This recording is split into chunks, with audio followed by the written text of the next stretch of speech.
Welcome back. All right, so building muscle is a long process. There's a lot of trial and error, but here's 8 things I wish I knew sooner. Let's start. So everyone seems to think that the more pain you're in, the more muscle you're going to build. So soreness equals muscle growth. That is not true.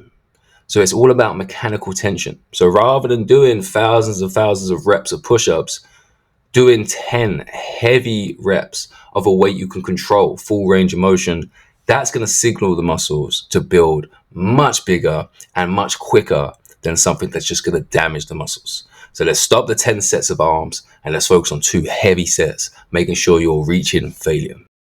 Now, following on from that, progressive overload. So we can't expect to keep building muscle lifting the same weight week in, week out. Now, not to suggest you have to increase every week.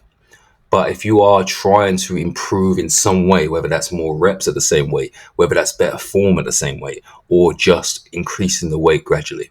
Now, guys, don't rush that process. So to build muscle, your body has to have a reason to adapt, and your body doesn't have to adapt to something you're used to doing. Like I've said for years, I'm not going to build calf muscle beyond a certain point by just walking. I need to add a different stimulus. Now, when it comes to training frequency, each muscle should be trained 2 to 3 times a week. As a beginner, I would suggest 2 times a week. Recovery is where you build muscle. We need to sleep 7 to 9 hours. We need to be eating, and we need to make sure the muscles are not sore going back into the gym training that same muscle. Now, I've showed you an example. This is kind of a beginner's idea. If you was to do an upper lower split, so all of your upper body on one workout, all your lower on another, you would need 4 total workouts.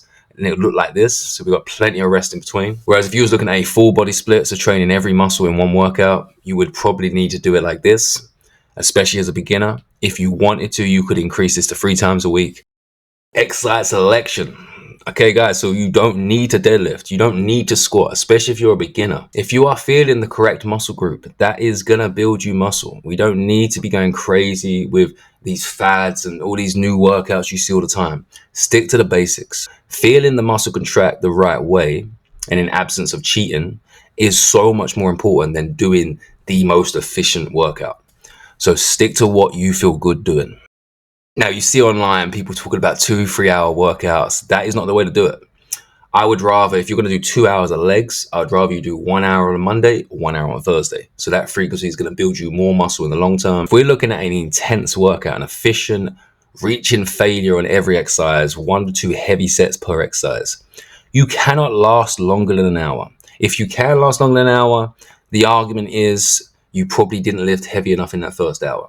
So stick to an hour in the gym and lift with purpose.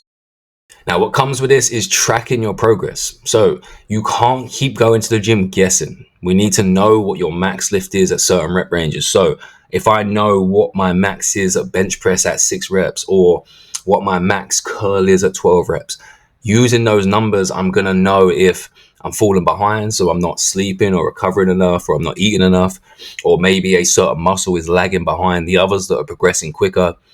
But you're collecting data. If you're tracking, you're going to get better results. If you're not, you are guessing.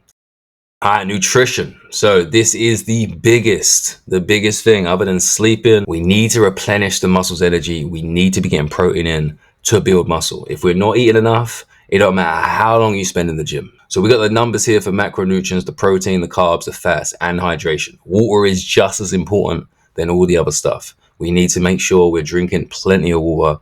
The muscle needs it.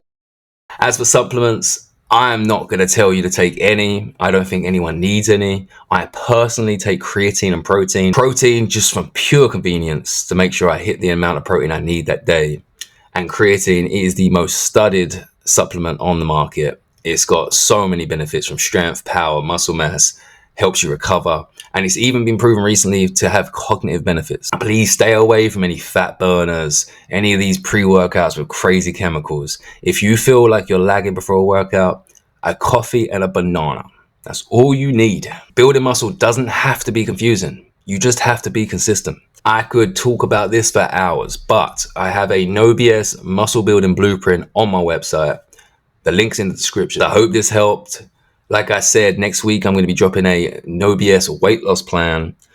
And then we're going to go through that as well, the same as today. If you need any more information on any of these topics, like I said, check the guide, links in the description, and I'll see you in the week. Take it easy. Before I fall to the system, I'm gonna try and do good with my gifting and pray to the Lord for some wisdom. Pray. Hopefully someone will listen. Amen.